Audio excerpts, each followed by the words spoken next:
Hello नमस्कार मेरे प्यारे साथियों, आप सभी का आज की इस वीडियो में बहुत बहुत स्वागत है। जैसा कि आप सभी जानते हैं, आज की इस वीडियो में हम सभी बात करने वाले हैं बहुत इंपॉर्टेंट टॉपिक पर, जो कि हमारा बीए सेकेंड सेमेस्टर जो कि छमाही परीक्षा जो आपकी स्कूल यानी कि आपके कॉलेज और आपके यूनिवर्सिटी की तरफ से जो कंडक्ट कराई जाती है, उसी के रिगार्डिंग जो है एग्ज़ाम से हम सेट 1 जो है आज हम कवर करने वाले हैं। सेट 1 के बारे में आज हम पढ़ेंगे। सेट 1 क्या है? तो जो एग्ज़ाम से रिलेटेड जो आपके पीवीआई जो क्वेश्चंस होते हैं ऑब्जेक्टिव और सब्जेक्टिव, उसके बारे में आज हम बात करेंगे। जो कि हमारा ये जो सब्जेक्ट है, ये जो सब्जेक्ट है किस चीज़ से रिलेटेड होगा, तो ये सब्जेक्ट जो हमारा है पॉलिटिकल साइंस यानी कि राजनीतिक विज्ञान से संबंधित होगा। और इसमें जो है आपको एमजीसी, एमआईसी, एमडीसी यानी कि मेजर, माइनर और मल्टी डिसिप्लिनरी जो भी बच्चे लिए होंगे सब्जेक्ट को, वो सभी जो है इसको पढ़ सकते हैं और इसे जो है इस वीडियो को देख सकते हैं।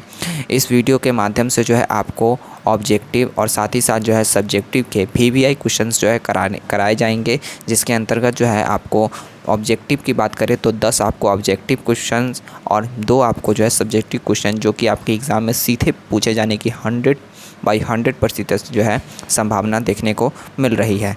और वो भी जो है आपको आसान भाषाओं में यानी कि आसान शब्दों में जो आपको यूज़ टू हो, जो आपको समझ में आ सके, उस तरह से समझाने का प्रयास किया जाएगा। साथ ही साथ इसका जो पीडीएफ है वो भी हमारे टेलीग्राम पर जो है प्रोवाइड किया जाएगा, जो कि हमारा मिस्टर टीच क्लासेस के नाम से दिया हुआ है, जो कि हम अपने डिस्क्रिप्शन में लिंक डाल देंगे। बात करें ये किस सेशन के बच्चों के लिए है, तो बच्चों ये जो है 2023 से 2027 के सेशन के बच्चों के लिए है, जो कि काफ़ी ज़्यादा इम्पॉर्टेंट हो जाते हैं, जो कि अभी सेमेस्टर 2 में गए हैं या फिर उनका एग्ज़ाम होने वाला है बस कुछ ही जस्ट 10 से 20 दिनों के बाद। ठीक है बच्चों, तो इसके अंतर्गत मैं आपको एक और बात बता दूं कि ये जो है आपको बीए की जो पढ़ाई है यहाँ पर, और साथ ही जो परीक्षा जो है वो सभी यूनिवर्सिटी के छात्र के लिए जो है अब बिल्कुल फ्री, यानी कि इस चैनल के माध्यम से, इस प्लेटफॉर्म के माध्यम से जो है आपको जो है यानी कि एक ऐसी पढ़ाई दी जाएगी जिसके अंतर्गत जो है आप बीए की पढ़ाई यानी कि बीए की संपूर्ण तैयारी और साथ ही साथ परीक्षा से संबंधित भी संपूर्ण तैयारी जो है आप कर पाएंगे। जो भी बिहार के स्टूडेंट है यानी बिहार के जितने भी यूनिवर्सिटी हैं, उस सभी यूनिवर्सिटी के लिए ये जो है वीडियो होने वाली है। साथ ही साथ ये वीडियो बिल्कुल फ्री आप सभी को हम प्रोवाइड करेंगे। बस आपको करना यही है, आपको चार्ज जो देना है वो यही देना है कि आपको इस वीडियो को ज़्यादा से ज़्यादा लोगों तक पहुंचाना है, जिससे कि उन लोगों को भी मदद हो सके जो कि कहीं ना कहीं पढ़ाई से वंचित है या फिर उन्हें जो है इस प्रकार की क्वालिटी की पढ़ाई नहीं मिल पा रही, जिससे कि वो अपनी तैयारी बेहतर कर सके और साथ ही साथ अपने समाज में अपनी तरफ से कुछ भी कंट्रीब्यूट कर सके। ठीक है बच्चों, तो हमारा इस सेशन का चलाने का यही उद्देश्य है कि आप चीज़ों को अच्छे से समझें, क्योंकि डिग्री लेना ही सबसे बड़ी महत्वपूर्ण बात नहीं होती है। हमारे पास उस डिग्री से संबंधित ज्ञान होना बेहद ही ज़रूरी है, क्योंकि इस समाज में डिग्री का कोई वैल्यू नहीं है। इस समाज में ही नहीं, आने वाले समाज में या फिर पहले के समाज में, किसी भी समाज में डिग्री का कोई वैल्यू नहीं है। ये सभी मानव कि एक मिथ है, एक भ्रम है कि डिग्री लेने से कुछ होता है। डिग्री लेने से बच्चों कुछ नहीं होता है। जब भी आप किसी भी एग्ज़ाम के लिए फॉर्म अप्लाई करते हैं तो उसमें आपको डिग्री नहीं मांगता है। डिग्री मांगता है सिर्फ फॉर्म अप्लाई के समय में आपको जो उसमें जो नौकरी मिलती है वो आपकी योग्यता के हिसाब से मिलती है, यानी कि आप कितना पढ़े हैं, कितनी आपकी योग्यता है, कितनी आप जानकारी रखते हैं, उसके आधार पर आपको मिलती है। ये आप भी अनुभव कर चुके होंगे अगर आप कंपटीशन के क्षेत्र में अगर जा चुके हैं या फिर जाने वाले हैं। तो बच्चों, आप सभी घबराने की कोई ज़रूरत नहीं है। मैं आपको इस माध्यम से चीज़ों को पढ़ाने का प्रयास करूंगा, जिससे कि आपकी जो है तैयारी भी संपूर्ण हो सके अच्छी तरह से, और आप एक जो है अपने आगे आने वाले डिजिटलाइजेशन के समय में जो है आप अपने जो दिमागी जो सभ्यता है यानी कि जो दिमाग की जो अंदर की जो सभ्यता है उसको किस प्रकार से विकास कर सकते हैं या फिर विकसित कर सकते हैं। तो चलिए बच्चों, ज़्यादा देर हो गई है हम सभी को ये बातें करते हुए। कोई नहीं, चलिए वीडियो को स्टार्ट करते हैं और चीज़ों को बेहतर तरीके से समझने का प्रयास करते हैं। तो बच्चों, हमारा पहला नंबर जो क्वेश्चन है वो हो जाएगा, भारतीय संविधान लागू हुआ। भारतीय संविधान कब लागू हुआ? तो बच्चों, आप सभी को ये क्वेश्चन का आंसर भली भांति पता होगा कि भारतीय संविधान कब लागू हुआ, लेकिन फिर भी इस सेशन में इसको ऐड किया गया है कि जिन बच्चों को नहीं पता है उनको भी ये जानकारी प्राप्त हो सके। तो भारतीय संविधान कब लागू हुआ था? तो हमारा पहला नंबर ऑप्शन है 15 अगस्त 1947 को लागू हुआ था। दूसरा नंबर हमारा ऑप्शन है 26 नवंबर 1949 को लागू हुआ था, या फिर तीसरा नंबर हमारा ऑप्शन है किसी तिथि को नहीं लागू हुआ था, ऐसे ही लागू हो गया था, या फिर हमारा चौथा नंबर ऑप्शन है 26 जनवरी 1950 को लागू हुआ था। तो इसका क्या आंसर हो जाएगा? तो बच्चों इसका आंसर हो जाएगा डी नंबर, यानी कि 26 जनवरी 1950 को जो है ये हमारा संविधान जो है लागू हुआ था, जो कि डॉक्टर बाबा साहेब भीमराव अम्बेडकर के द्वारा इस संविधान के निर्माण किया गया था। संविधान की पुस्तक की बात करें तो उसकी पुस्तक किस प्रकार की थी? तो संविधान की पुस्तक जो है वो कुछ इस प्रकार की थी, यानी कि भारत का संविधान, जो कि बाबा साहेब भीमराव अम्बेडकर के द्वारा बनाई गई संविधान थी, जिसके माध्यम से हम सभी नागरिकों को अपने अधिकार से कोई भी नहीं रोक सकता है। ठीक है बच्चों, तो ये हमारा है संविधान की पुस्तक, जिसकी फ्रंट पेज का कुछ इस प्रकार का जो है आपको डिज़ाइन जो है देखने को मिलेगा, जहाँ पर लिखा होता है सत्यमेव जयते। ठीक है बच्चों, तो चलिए आगे बढ़ते हैं आगे की नेक्स्ट क्वेश्चन की तरफ। नेक्स्ट हमारा क्वेश्चन है क्या? नेक्स्ट हमारा क्वेश्चन है भारतीय संविधान का स्वरूप क्या है, यानी भारतीय संविधान का स्वरूप क्या है? तो बच्चों भारतीय संविधान का स्वरूप क्या है? तो उसका ऑप्शन हो जाएगा हमारा गणतंत्रीय है, एकात्मक है, या फिर अध्यक्षात्मक है। दूसरा नंबर हमारा ऑप्शन हो जाएगा गणतंत्रीय है, एकात्मक है, या फिर संसदीय प्रणाली का स्वरूप है। उसके बाद तीसरा नंबर ऑप्शन है कि गणतंत्रीय है, संघीय है, या फिर संसदीय प्रणाली का उसका स्वरूप है। किसका स्वरूप है? तो भारतीय संविधान का। और डी नंबर हमारा ऑप्शन है गणतंत्रीय है, या फिर संघीय है, या फिर अध्यक्षात्मक प्रणाली का स्वरूप जो है हमारे भारतीय संविधान का स्वरूप देखने को मिलता है। तो इसका ऑप्शन का इस क्वेश्चन का आंसर हो जाएगा बच्चों सी नंबर, यानी कि गणतंत्रीय है और संघीय है और साथ ही संसदीय, यानी कि गणतंत्रीय यानी कि गणतंत्र को एकजुटता के साथ और संघ के साथ यानी कि यूनिटी के साथ रखने की प्रणाली है, और साथ ही ये जो है संसदीय प्रणाली के द्वारा इसे जो है लागू किया जाता है, यानी कि संविधान का स्वरूप जो है वो गणतंत्रीय है, संघीय और संसदीय प्रणाली के द्वारा जो है जाना जाता है। तो कुल मिलाकर जो है हमारे भारतीय संविधान की जब हम पुस्तक को ओपन करते हैं यानी खोलते हैं, तो उसके अंतर्गत जो है हमको इस प्रकार की जो है व्यवस्था देखने को मिलती है, जिसके अंतर्गत यहाँ अंग्रेजी में और यहाँ हिंदी में लिखा हुआ है कि भारत का संविधान, जिसके अंतर्गत मैं आपको जूम करके दिखा देने का प्रयास करता हूँ। वन सेकेंड,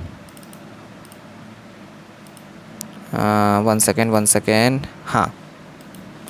तो यहाँ पर आप देख सकते हैं कि किस प्रकार की प्रणाली है कि भारत के लोग, हम भारत के लोग यानी भारत के लोग भारत को एक संपूर्ण प्रभुत्व संपन्न लोकतंत्रात्मक गणराज्य के लिए तथा उसके समस्त नागरिकों को सामाजिक, आर्थिक और राजनीतिक न्याय, विचार, अभिव्यक्ति, विश्वास, धर्म, इन सभी की जो है बातें जो है करवाते हैं, यानी इन सभी चीज़ों की समानता देते हैं। इन बातों को जो है इसमें बताने का प्रयास किया गया है। तो कुल मिलाकर जो है कुछ इस प्रकार की जो हमारी प्रणाली जो है संविधान सभा में देखने को मिलती है। इस चीज़ों के बारे में जो संविधान स्वरूप है, इसके बारे में हम एक बेटर तरीके से आपको जो है समझाने का प्रयास करेंगे। एक मतलब कि संविधान सभा का जो स्वरूप किस प्रकार का है उसका एक लॉन्ग क्वेश्चन हो सकता है, क्योंकि ये जो है काफ़ी बड़ा और काफ़ी एक ब्रॉड टॉपिक आपको देखने को मिलेगा। तो इसके ऊपर एक एक्स्ट्रा से हम क्वेश्चन वीडियो बनाएंगे, जिसके ऊपर जो है आपको संविधान का स्वरूप किस तरह के है वो हम आपको समझाएंगे सेशन वाले वीडियो में। ठीक है बच्चों, तो चलिए हम आगे बढ़ते हैं और चीज़ों को समझने का प्रयास करते हैं तीसरे नंबर क्वेश्चन की तरफ। ठीक है, तीसरा नंबर हमारा क्वेश्चन क्या है? तीसरा नंबर क्वेश्चन होगा कि भारतीय संविधान के संरक्षण की भूमिका कौन निभाते हैं, यानी भारतीय संविधान को जो संरक्षित करने यानी बचाने की जो भूमिका है वो कौन निभाते हैं। इसका आंसर हो जाएगा इसका ऑप्शन हो जाएगा पहला नंबर संसद करता है, इसकी भूमिका को कौन निभाता है? संसद निभाता है। दूसरा नंबर हो जाएगा सर्वोच्च न्यायालय निभाता है, या फिर तीसरा नंबर ऑप्शन हो जाएगा जनता जो है संविधान सभा को संरक्षित करती है, या फिर चौथा नंबर ऑप्शन हो जाएगा राष्ट्रपति इसको संरक्षित करते हैं। तो इसका आंसर क्या हो जाएगा? तो इसका आंसर हो जाएगा बी नंबर, यानी कि भारतीय संविधान की जो संरक्षण की जो व्यवस्था है, जो भूमिका है वो कौन निभाता है? तो सर्वोच्च न्यायालय यानी संसद, यानी कि सर्वोच्च न्यायालय यानी संसद, सुप्रीम कोर्ट जो है वो भारतीय संविधान की संरक्षण की भूमिका जो है निभाता है। तो कुछ इस प्रकार का हमारा भारत का जो है संविधान है, यानी कि भारत के संविधान यानी कि न्यायालय जो है हमारा सुप्रीम कोर्ट है, जो कुछ इस प्रकार का उसका जो है बॉडी देखने को मिलता है, यानी कि उसकी संरचना कुछ इस प्रकार की है। और उसके अंदर की फ़ोटो भी मैं आपको आगे दिखाऊँगा, बट आपको यहाँ देखने को मिल रहा है कि किस प्रकार की हमारी संसद की जो है बिल्डिंग है, जहाँ पर जो है सर्वोच्च न्यायालय के अंतर्गत जो है संविधान के संरक्षण की भूमिका निभाई जाती है। बात करें यहाँ पर तो भारत के राष्ट्रपति प्रेसिडेंट ऑफ इंडिया जो है हमारी अभी वर्तमान में द्रौपदी मुर्मू जी हैं, जो कि हमारे संविधान सभा को जो है संबोधित करती हैं। ठीक है, तो चलिए आगे बढ़ते हैं। आगे हमारा क्वेश्चन है, नेक्स्ट क्वेश्चन है, चौथा नंबर क्वेश्चन हमारा नेक्स्ट आ जाएगा। नेक्स्ट हमारा चौथा नंबर क्वेश्चन है कि भारतीय संविधान जो संघ है उसकी कार्यपालिका शक्ति किसे देती है, यानी भारतीय संविधान का जो संघ है वो कार्यपालिका की जो शक्ति है वो किसे देता है। तो इसका ऑप्शन नंबर हमारा हो जाएगा पहला नंबर तो प्रधानमंत्री को देता है, दूसरा नंबर हमारा ऑप्शन हो जाएगा राष्ट्रपति जी को देते हैं, या फिर मंत्रिपरिषद को देते हैं, या फिर चौथा हो जाएगा मुख्य न्यायाधीश को देते हैं। किसको देते हैं, क्या देते हैं, तो भारतीय संविधान संघ की जो कार्यपालिका की जो शक्ति होती है, यानी कार्य करने की जो शक्ति होती है वो किसको दिया जाता है भारतीय संविधान के संघ में, तो वो दिया जाता है। इसका ऑप्शन आंसर हो जाएगा हमारा बी नंबर। किसको दिया जाता है, तो राष्ट्रपति जी को जो है भारतीय संविधान का जो है कार्यपालिका की शक्ति दी जाती है। किसको दी जाती है, राष्ट्रपति जी को जो है कार्यपालिका की शक्ति जो है भारतीय संविधान के अंतर्गत जो है दी जाती है। ठीक है, तो कुल मिलाकर जो है हमारे भारतीय राष्ट्रपति जी के अंतर्गत जो है और कैबिनेट के अंतर्गत किस प्रकार की संरचना देखने को मिलती है, तो केंद्र पर मंत्रिपरिषद में जो है कुल मिलाकर इस तरह के केंद्र में जो है प्रधानमंत्री के अंतर्गत आंतरिक कैबिनेट और कैबिनेट मंत्री, राज्य मंत्री, उप मंत्री, संसदीय सचिव जो है वो केंद्रीय मंत्री के अंतर्गत देखने को मिलते हैं, जो कि राष्ट्रपति का जो है सहायता करते हैं किस चीज़ में, तो भारतीय संविधान संघ की कार्यपालिका शक्ति को निभाने में। किसको शक्ति देता है, तो राष्ट्रपति जी को देता है। ठीक है, बात करें यहाँ पर तो केंद्रीय मंत्रिपरिषद जो है वो किस इस प्रकार का होता है जिसके अंतर्गत किसी भी मुद्दे पर जो है सभी लोग मिलकर एकजुटता के साथ बात करते हैं, और अगर वो नागरिक के लिए या फिर समाज के लिए किसी न किसी रूप में सहयोग प्रदान करता है तो उसे जो है लागू करने के लिए भी वो जो है प्रतिबद्ध होते हैं। ठीक है, तो हमारा चौथा नंबर क्वेश्चन हो जाएगा कंप्लीट। पाँचवें नंबर क्वेश्चन की तरफ हम बढ़ते हैं। पाँचवां नंबर हमारा क्वेश्चन है कि भारतीय संविधान में संपत्ति का अधिकार एक, यानी भारतीय संविधान में जो संपत्ति का अधिकार है वो एक कैसा अधिकार है, तो भारतीय संविधान में जो संपत्ति का अधिकार है उसका ऑप्शन नंबर 1 हो जाएगा कि वैधानिक अधिकार है, या दूसरा नंबर ऑप्शन हो जाएगा मौलिक अधिकार है, तीसरा नंबर ऑप्शन हो जाएगा संवैधानिक अधिकार है, या फिर चौथा नंबर ऑप्शन हो जाएगा सीमित अधिकार है, यानी कि जो एकदम मतलब जो सीमित होता है ना, यानी कि यहीं तक उसकी बाउंड्री है, वो सीमित अधिकार है या नहीं। तो इसका हमारा आंसर हो जाएगा, आंसर क्या हो जाएगा, आंसर हमारा हो जाएगा ए नंबर ऑप्शन की ये जो है कैसा अधिकार है, तो यह एक वैधानिक अधिकार है। कौन, तो भारतीय संविधान का जो संपत्ति का अधिकार है वो एक वैधानिक अधिकार है, यानी कि वैधानिक रूप से जो है इस अधिकार को निर्माण और निर्मित किया जाता है, जिसके अंतर्गत जो है संपत्ति के अधिकार को हम रखते हैं, यानी कि जो संपत्ति जो है उसके अधिकार को हम वैधानिक अधिकार के अंतर्गत रखते हैं, जिसके अंतर्गत हम बात करें तो संविधान और विधिक अधिकार के अंतर्गत भी इसको रखा जाता है। विधिक अधिकार यानी कि वैधानिक अधिकार के अंतर्गत भी जो है संवैधानिक अधिकार के तौर पर जो है भारतीय संविधान की संपत्ति के अधिकार को जो है कंट्रीब्यूट करके जो है उसके अंदर समसमाहित करके रखा जाता है, जिससे कि लोगों के बीच में किसी भी प्रकार का द्वेष उत्पन्न ना हो। ठीक है, नेक्स्ट हमारा छठा नंबर क्वेश्चन हो जाएगा 6th नंबर कि भारतीय संविधान में मौलिक अधिकारों को कौन निलंबित कर सकता है, यानी भारतीय जो संविधान है उसमें मौलिक अधिकारों को कौन निलंबित कर सकता है। भारतीय संविधान में जो मौलिक अधिकार है उसको कौन निलंबित कर सकता है, तो इसका एक ऑप्शन नंबर हमारा क्या है पहला, तो भारतीय संविधान को निलंबित कौन कर सकता है मौलिक अधिकारों को, तो राष्ट्रपति जी कर सकते हैं, दूसरा नंबर ऑप्शन है संसद कर सकती है, तीसरा नंबर ऑप्शन है सर्वोच्च न्यायालय हमारे मौलिक अधिकारों को निलंबित कर सकता है यानी ख़त्म कर सकता है, या फिर लोकसभा अध्यक्ष इस चीज़ों को कर सकते हैं यानी मौलिक अधिकारों को ख़त्म कर सकते हैं। तो इसका आंसर क्या हो जाएगा, इसका आंसर हो जाएगा राष्ट्रपति जी, यानी कि जो है राष्ट्रपति जी जो हैं वो हमारे मौलिक अधिकारों को, संविधान में जो मौलिक अधिकार हमें दिए गए हैं, हमारे लिए जो मौलिक अधिकार है कि हम इन चीज़ों को कर सकते हैं, हमें बोलने की स्वतंत्रता है या फिर और भी बहुत सारे यहाँ वहाँ घूमने की स्वतंत्रता है, ये सभी जो मौलिक अधिकार हैं इसे जो है राष्ट्रपति जी निलंबित कर सकती है संविधान के थ्रू। ठीक है, इस प्रक्रिया को निलंबित कर सकती है किसी ऐसी परिस्थिति में जहां पर जो है देश को किसी न किसी प्रकार के खतरे से गुजरना पड़ रहा होगा। ठीक है, तो ये कौन कर सकता है, तो भारतीय संविधान में मौलिक अधिकार को निलंबित करने की जो प्रक्रिया है वो संविधान के थ्रू होती है, संसद के थ्रू होते हैं, और इसे निलंबित कौन कर सकता है, तो राष्ट्रपति जी कर सकते हैं। ठीक है, बात करें तो ये हमारा कुछ जो है फंडामेंटल जो राइट्स होते हैं ऑफ द इंडियन सिटीजन के, उसे जो है कौन ख़त्म कर सकती है, तो हमारी जो है राष्ट्रपति की जो बॉडी है यानी हमारी जो राष्ट्रपति जी हैं वो जो है ख़त्म कर सकती है, जो कि वर्तमान में राष्ट्रपति मैंने आपको पहले ही बताया कि द्रौपदी मुर्मू जी है जो है हमारी वर्तमान राष्ट्रपति भारत की हैं। ठीक है, तो कुल मिलाकर कुछ इस प्रकार की जो हमारी संरचना होती है जिसको कि कोर्ट के थ्रू रद्द कर दिया जाता है राष्ट्रपति के द्वारा। ठीक है बच्चों, आई होप आपको चीज़ें जो है दोस्तों आपको चीज़ें जो है समझ में आ रहा होगा। तो बढ़ते हैं आगे क्वेश्चन की तरफ। किसी भी प्रकार के अगर आपको डाउट है तो आप कमेंट करके बेझिझक पूछिए, मैं आपको उसका आंसर करने की पूर्णतः प्रयास करूंगा और हमारी टीम आपके साथ हर वक्त तैयार पूरी तरह से रहेगी। ठीक है, तो चलिए हमारा जो है 7वां नंबर जो क्वेश्चन हो जाता है, 7वां नंबर क्वेश्चन है कि भारतीय संविधान में क्या है, भारतीय संविधान में किस भाग में नीति निर्देशक सिद्धांत शामिल है। नीति निर्देशक सिद्धांत क्या है, तो भारतीय संविधान में किस प्रकार के जो नीति निर्देशक तत्व जो है यानी नीति निर्देशक तत्व जो सिद्धांत है वो शामिल किए गए हैं। तो इसका ऑप्शन नंबर हो जाएगा भाग 2 में, यानी भारतीय संविधान के जो नीति निर्देशक तत्व है वो किस संविधान के किस भाग में शामिल किया गया, किस आर्टिकल में शामिल किए गए। तो भाग 2 में, दूसरा नंबर ऑप्शन है भाग 3 में, तीसरा नंबर हमारा ऑप्शन है कि भाग 4 में, या फिर चौथा नंबर हमारा ऑप्शन है भाग 5 में। यानी कौन से भाग में जो है हमारे भारतीय संविधान के नीति निर्देशक जो तत्व हैं उसको शामिल किया गया है।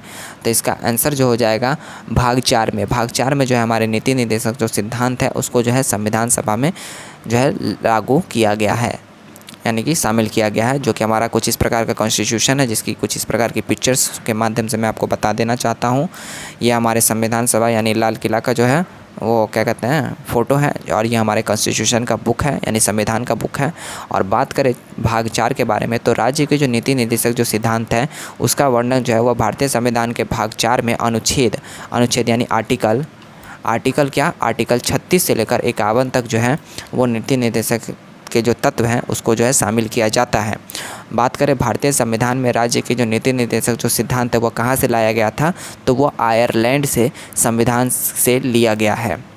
तो बच्चों आप सोच रहे होंगे आयरलैंड के संविधान से क्यों लाया गया है, तो मैं आपको एक और चीज़ यहाँ पर बता देने का प्रयास करना चाहता हूँ कि हमारे भारत में जो संविधान है, जो हमारा जो संविधान है, जो हमारी आत्मा मानी जाती है, वो जो है एक अलग अलग जो है कंट्री से लाए गए संविधान के छोटे छोटे शब्दों को मिलाकर जो है इस संविधान सभा का निर्माण किया गया। और हमारे भारतीय समाज में जो है यानी हमारे भारत में की जो संविधान है वो हमारे पूरे विश्व की सबसे बड़ी संविधान और संविधान की जननी यानी कि संविधान की जो सबसे बड़ी मदर ऑफ यानी कि संविधान का सबसे बड़ा जो है वर्ल्ड वाइड संविधान यानी कि विश्व का सबसे बड़ा संविधान जो है माना जाता है। ठीक है, तो हमारे जो संविधान है उसमें जो अलग अलग जो शब्द हैं, अलग अलग जो सिद्धांत है उसको जो है अलग अलग देशों से लाकर जो है उसका निर्माण किया गया है। इसके बारे में एक फुल फ्लैश वीडियो मैं आपको प्रोवाइड करवाऊंगा धीरे धीरे करके, जिससे कि आपको जो है संविधान की पूरे कॉन्स्टिट्यूशन को मैं आपको याद करवा दूंगा, जिससे कि आप जो है पूरी तरह से संविधान की सभा को और पूरी तरह से संविधान के कॉन्स्टिट्यूशन को आप अच्छी तरह से याद कर पाएंगे। ठीक है, वीडियो थोड़ी लंबी हो रही है तो आपको डरने की और घबराने की कोई ज़रूरत नहीं है, क्योंकि आप जो है अपने व्यक्तित्व का निर्माण कर रहे हैं, ना कि आप डिग्री लेने का कोई काम कर रहे हैं। आप अपने व्यक्तित्व का निर्माण कर रहे हैं और व्यक्तित्व के निर्माण करने में अथक समय और अथक प्रयास की आवश्यकता पड़ती है। तो चलिए हम 8वें नंबर क्वेश्चन की तरफ बढ़ते हैं और चीज़ों को जानने का प्रयास करते हैं। 8वां नंबर हमारा क्वेश्चन है, 8वां नंबर क्वेश्चन है कि भारतीय संविधान यानी भारतीय संविधान क्या है। तो भारतीय संविधान क्या है, तो हमारा जो है पहला नंबर ऑप्शन है कि धर्मनिरपेक्ष है। दूसरा नंबर हमारा ऑप्शन है कि समाजवादी है। भारतीय संविधान कैसा है, क्या समाजवादी भारतीय संविधान है। तीसरा नंबर हमारा ऑप्शन है संघात्मक हमारे संविधान है, या फिर चौथा नंबर हमारा ऑप्शन है इनमें से सभी। तो इसका आंसर हो जाएगा भारतीय संविधान जो है वो धर्मनिरपेक्ष भी है, समाजवादी भी है, संघात्मक भी है, यानी कि इनमें से सभी। यानी हमारा भारत का जो संविधान है वो धर्मनिरपेक्ष है, यानी सभी धर्मों की यहाँ पर जो है महत्वता दी जाती है। और साथ ही साथ जो है यहाँ पर समाजवादी है, यानी कि सभी समाज को यहाँ पर जो है रहने की पूर्णतः स्वतंत्रता है। और संघात्मक यानी कि यहाँ पर जो यूनिटी के साथ सभी लोग जो है रहने के लिए किसी भी प्रकार से बाध्य नहीं है, वो अच्छे से अपने आप रह सकते हैं। तो भारत का जो संविधान है जिसकी भी मुख्य विशेषताओं के बारे में इसमें बताया गया है, यानी कि भारतीय संविधान क्या है, कैसा है, किस प्रकार की उसकी प्रक्रिया है। तो इसका आंसर कुछ इस प्रकार से मैंने आपको बताया कि इसका जो ऑप्शन हो जाएगा हमारा डी नंबर, यानी कि यह जो है भारतीय संविधान धर्मनिरपेक्ष, समाजवादी और संघात्मक है। ये तीनों जो है समाजवादी जो यानी कि भारतीय संविधान जो की जो आत्मा जो है वो इस तीनों में बसती है। ठीक है, आप सोचिएगा कि सर अगर इसमें से आ जाएगा क्वेश्चन, यानी कि बोल देगा भारतीय संविधान, कोई और ऑप्शन उठा देगा और बोलेगा कि धर्मनिरपेक्ष है कि नहीं। तो बच्चों भारतीय संविधान अगर पूछेगा कि भारतीय संविधान क्या है या फिर भारतीय संविधान किसी है, तो उसमें ये अगर कोई भी ऑप्शन देगा तो इसी तरह के ऑप्शंस आपको दिए जाएंगे, क्योंकि जो है ये जो है एक सेलेक्टेड ऑप्शन है और इसी ऑप्शन को जो है एग्ज़ाम में भी आपको देखने को मिलेगा। ऑप्शन भी चेंज नहीं किया जा सकता इस क्वेश्चन के अंतर्गत, ठीक है। तो भारतीय संविधान का जो है कुछ इस प्रकार की, जैसे कि मैंने आपको बुक बताया पहले से मैं आपको बताते आ रहा हूँ कि किस प्रकार के हमारे बुक की जो है संरचना है, और ये हमारा भारतीय सिद्धांत का यानी भारतीय संविधान का जो है बुक है, ठीक है। तो आई होप आपको 8वां नंबर क्वेश्चन भी समझ में आ गया होगा। बढ़ते हैं हम एक और संविधान के तरफ, जो कि हमारा है भारत का संविधान का एक और बुक है, जिसमें कि डॉक्टर बी आर अम्बेडकर जो है देते हुए संविधान को जो है अपने प्रतिबद्धता को जो है सुनिश्चित कर रहे हैं। और यहाँ पर जो है जवाहरलाल नेहरू, सरदार वल्लभ भाई पटेल और भी बहुत सारे जो है अध्यक्ष लोग जो है मौजूद हैं वहाँ पर, जो कि भारतीय संविधान की प्रस्तुति को देख रहे हैं, ठीक है। तो चलिए आगे बढ़ते हैं।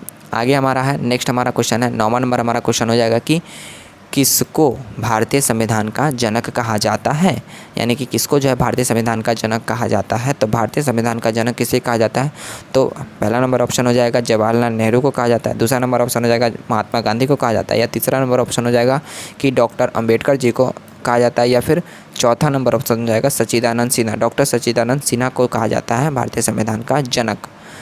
तो आप सभी इसका आंसर भली भांति जानते हैं कि भारतीय संविधान का जो जनक है वो सी नंबर ऑप्शन यानी कि डॉक्टर बाबा साहेब भीमराव अम्बेडकर को माना जाता है भारतीय संविधान का जनक, जो जिन्होंने भारतीय संविधान को निर्माण कर एक ऐसी आधारशिला स्थापित की है भारत में जो कि एक अद्भुत और अविस्मरणीय है, ठीक है ना।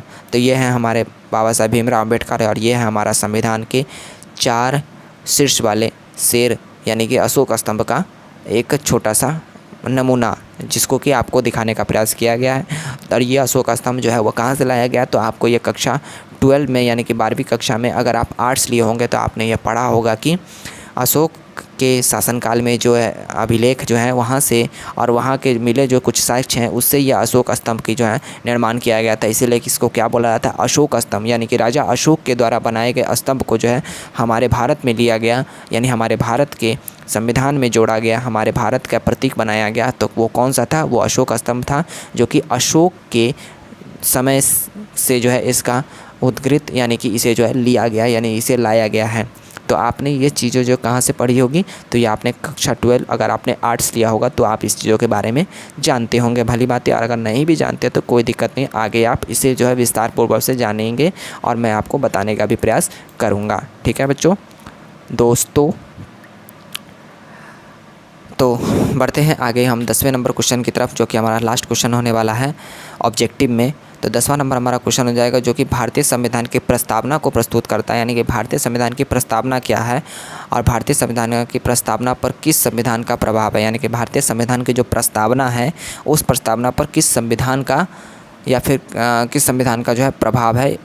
तो इसका ऑप्शन हो जाएगा हमारा पहला नंबर ऑप्शन है कि अमेरिका का प्रभाव है भारतीय संविधान की प्रस्तावना पर, दूसरा हो जाएगा जापान का है, तीसरा हो जाएगा कनाडा का है, या चौथा हो जाएगा जर्मनी का है। किसका प्रभाव है भारतीय संविधान की प्रस्तावना पर, तो इसका आंसर जो है आपका हो जाएगा कि भारतीय संविधान की जो प्रस्तावना है उस पर जो है किसका प्रभाव है, तो अमेरिका का प्रभाव है। उस पर किसका प्रभाव है बच्चों, अमेरिका का प्रभाव जो है भारतीय संविधान की प्रस्तावना पर है।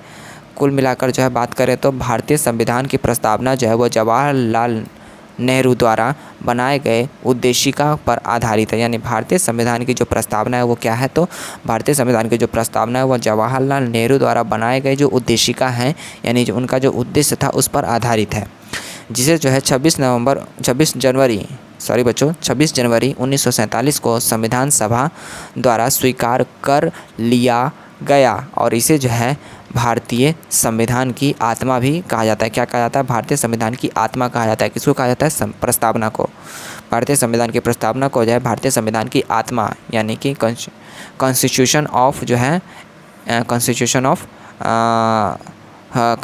ऑफ जो है लॉ ऑफ द डेफिनेशंस कहा जाता है, ठीक है। तो ये हमारा है हमारा भारत का नक्शा, ये हमारा भारत का नक्शा प्यारा सा, और ये हमारा जो है अमेरिका यानी कि संयुक्त राज्य अमेरिका, जिसको कि हम जानते हैं जो कि विश्व में सबसे बड़ा देश और कंट्रीब्यूशन के नाम से भी सबसे बड़ा देश माना जाता है। तो ये हमारा अमेरिका और ये हमारा भारत, जिसमें कि जो है भारत की प्रस्तावना में संविधान का प्रभाव किसका है, तो अमेरिका का है। यानी कि जो प्रस्तावना जो है ये कहाँ से लाया गया, तो अमेरिका से लाया गया। ऑब्जेक्टिव क्वेश्चन हमारा हो जाता है समाप्त। अब हमारा होता है सब्जेक्टिव क्वेश्चन स्टार्ट। सब्जेक्टिव में हमारा पहला नंबर क्वेश्चन है कि भारत के संविधान की प्रस्तावना, यानी भारत के संविधान की प्रस्तावना क्या है, जिसके बारे में हमने पीछे में पढ़ा कि भारतीय संविधान की प्रस्तावना जो है अमेरिका से लाया गया है। यानी कि अमेरिका को जो भारतीय संविधान की प्रस्तावना का जो है क्या माना जाता है, अध्यक्ष माना जाता है। ठीक है, तो भारतीय संविधान की प्रस्तावना का क्या उद्देश्य है उसके बारे में हम जानेंगे। उससे पहले हम कुछ फ़ोटो को देख लेते हैं। तो ये हमारा भारतीय संविधान का कॉन्स्टिट्यूशन ऑफ इंडिया, जो कि प्रियम्बल भारतीय संविधान की प्रस्तावना, यानी जो प्रस्तावना है इस शब्द का अंग्रेजी शब्द होता है प्रियम्बल। ठीक है ना। और ये हमारे बाबा साहेब भीमराव अम्बेडकर, ये हमारा अशोक स्तंभ, और ये हमारा उच्च न्यायालय यानी कि सुप्रीम कोर्ट, और ये संविधान सभा की शुभकामना देते हुए हमारे भीमराव अम्बेडकर साहब सर जी मौजूद हैं यहाँ पर। जैसा कि आप सभी जानते हैं कि आंसर में कुछ बताया गया है, कुछ इस प्रकार से चीज़ों को समझाने का प्रयास किया गया है कि किसी देश के प्रस्तावना की बात कर रहे हैं बच्चों, किसी देश के संविधान की प्रस्तावना संपूर्ण संविधान की कुंजी होती है। यानी कि किसी भी देश के जो संविधान की जो प्रस्तावना होती है वो क्या होती है, वो सभी संविधान की क्या होती है, कुंजी होती है, यानी कि की होती है, चाबी होती है। पाल्दे के शब्दों में, यानी पाल्दे अपने शब्दों में बताते हैं कि प्रस्तावना जो संविधान का अंग नहीं है बल्कि संविधान के स्रोतों, आदर्शों, लक्ष्य यानी कि जो उनका लक्ष्य है, जो राजनीतिक ढांचा है इत्यादि की घोषणा करती है। ठीक है, बात करें भारतीय संविधान की प्रस्तावना के संबंध में कहा जाता है कि भारतीय संविधान की जो प्रस्तावना उन आदर्शों एवं लक्ष्यों को शानदार घोषणा है, यानी उन आदर्शों एवं लक्ष्यों की शानदार घोषणा है जिन्हें भारतीय जनता ने अपने सामने रखा है। क्या करा, भारतीय की जो जनता है उन्होंने अपने सामने रखा है, एवं लक्ष्यों की जो शानदार घोषणा है जिन्हें भारतीय जनता ने अपने सामने रखा है। और भारतीय संविधान की प्रस्तावना में कहा गया है, यानी भारतीय संविधान की जो प्रस्तावना है उसमें कहा गया है कि भारत संपूर्ण प्रभुत्व संपन्न धर्मनिरपेक्ष समाजवादी लोकतंत्रात्मक गणराज्य है। यानी भारत जो है वो संपूर्ण, यानी पूरी तरह से संपूर्ण जो है, यानी कि पूरी तरह से सुव्यवस्थित जो है, संपूर्ण धर्मनिरपेक्ष यानी हर धर्मों को बांटने वाला, समाजवादी यानी हर समाज की जो है आदर सम्मान करने वाला एक लोकतंत्रात्मक जो है गणराज्य है। ठीक है, बात करें तो इसमें आगे कि इसमें जो है नागरिकों के लिए न्याय, स्वतंत्रता, समानता एवं बंधुत्व जो व्यवस्था है वह प्राप्त करना ही जो है वो संविधान का मुख्य उद्देश्य बताया गया है। ठीक है बच्चों, क्या बताया गया, तो स्वतंत्रता, समानता और बंधुत्वता को प्राप्त करने का जो उद्देश्य है वो संविधान में बताया गया ही है।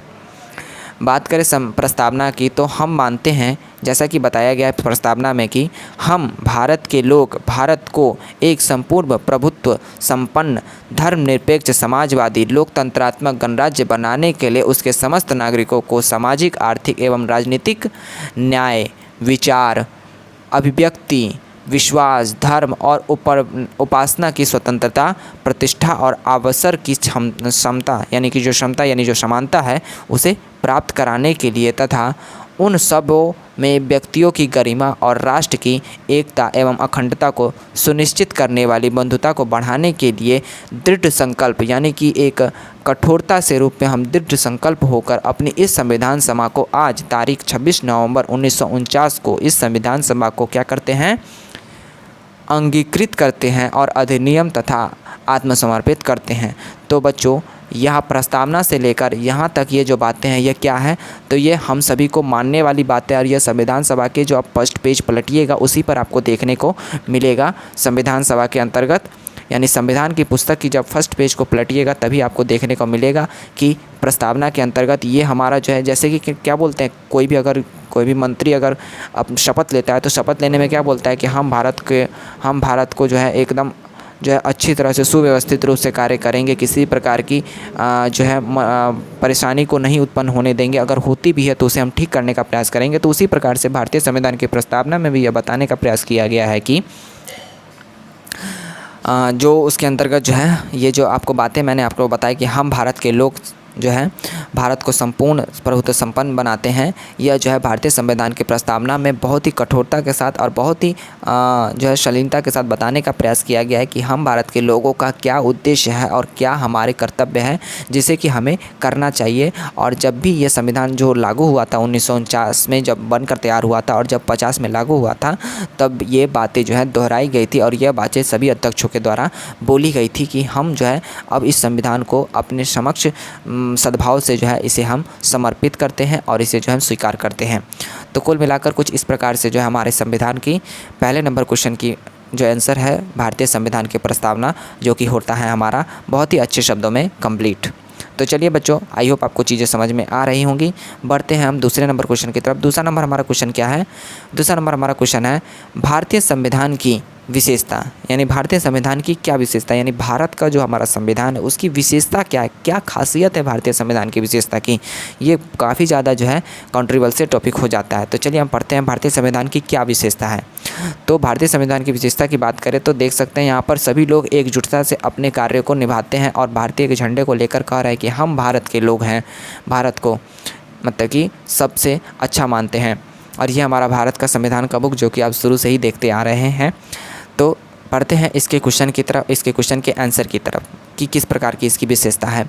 तो भारत के संविधान का निर्माण जो है वो एक विशेष समय पर संविधान सभा द्वारा किया गया है। यानी भारतीय संविधान का निर्माण जो है वो कब किया गया? तो एक विशेष समय पर संविधान सभा के द्वारा भारतीय संविधान का जो निर्माण है वो किया गया है।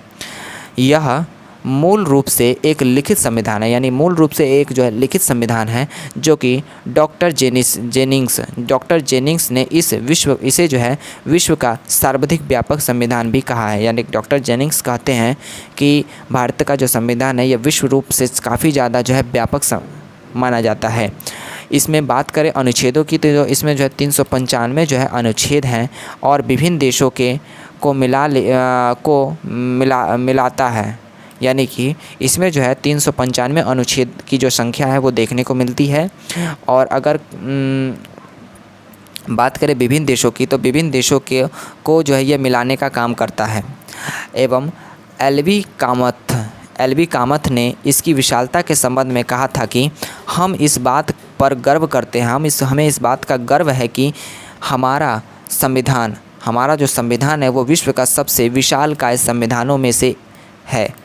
यानी कि हमारा जो संविधान है वो विश्व के सबसे बड़ा संविधान माना जाता है और इसके विस्तृत होने के कई कारण माने जाते हैं। इसके विस्तृत यानी कि इसके जो है बड़े होने के कई कारण माने जाते हैं। जैसा कि हम माने कि इसमें जो है केवल शासन संबंधित मुख्य सिद्धांतों का वर्णन नहीं किया गया। इसमें जो शासन संबंधित का मतलब आप समझ सकते हैं इस तरह से कि इसमें जो है किस प्रकार से भारत का शासन होगा, किस प्रकार से लोगों का मुखिया होगा, किस प्रकार से शासन चलाई जाएगी, बस इसी बातों पर इस संविधान का निर्माण नहीं किया गया है, बल्कि जो है उनका बहुत विस्तृत से विवेचना भी किया गया कि कौन क्या करेगा, किस प्रकार से उनकी संरचना होगी।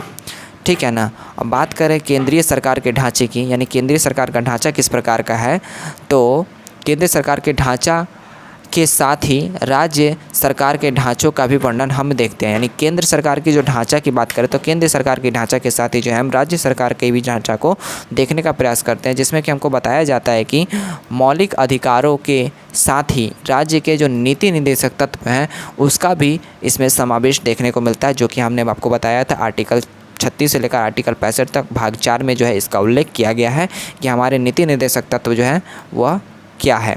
ठीक है। बात करें इसमें अनुसूचित जाति और जनजातियों के लिए भी आरक्षण से संबंधित प्रावधान किए गए। यानी कि इसमें जो है अनुसूचित जाति और अनुसूचित जनजाति से भी संबंधित जो है इसमें जो है प्रावधान किए गए हैं, जिससे कि उन सभी लोगों को भी, जो पिछड़े लोग हैं उन सभी लोगों को भी जो है अधिक से अधिक लाभ जो है प्राप्त हो सके बिना किसी भी परेशानी को झेलते हुए। ठीक है बच्चों, या मेरे प्यारे दोस्तों, आप सभी को आई होप चीज़ें समझ में आ रही होगी। यह हमारे भारत के संविधान का जो है अलग अलग प्रकार के जो है आर्किटेक्चर, यानी अलग अलग प्रकार के जो चीज़ों को बताने का प्रयास किया गया है, जिसमें कि आप यहाँ पर देख सकते हैं ये राजस्थान का जो है एक प्रकार की जो है राजस्थान की संस्कृति है, जिसमें उसको बताने का प्रयास किया गया है। और साथ ही साथ यहाँ पर आप देखिए कि इस फ़ोटो के माध्यम से ये बताने का प्रयास किया गया कि भारत के जो अलग अलग प्रकार की जो मिट्टी से बनाने की बर्तन की जो प्रक्रिया है वो आज से ही नहीं बल्कि बहुत ही पुरानी सभ्यता के समय से चल रही है।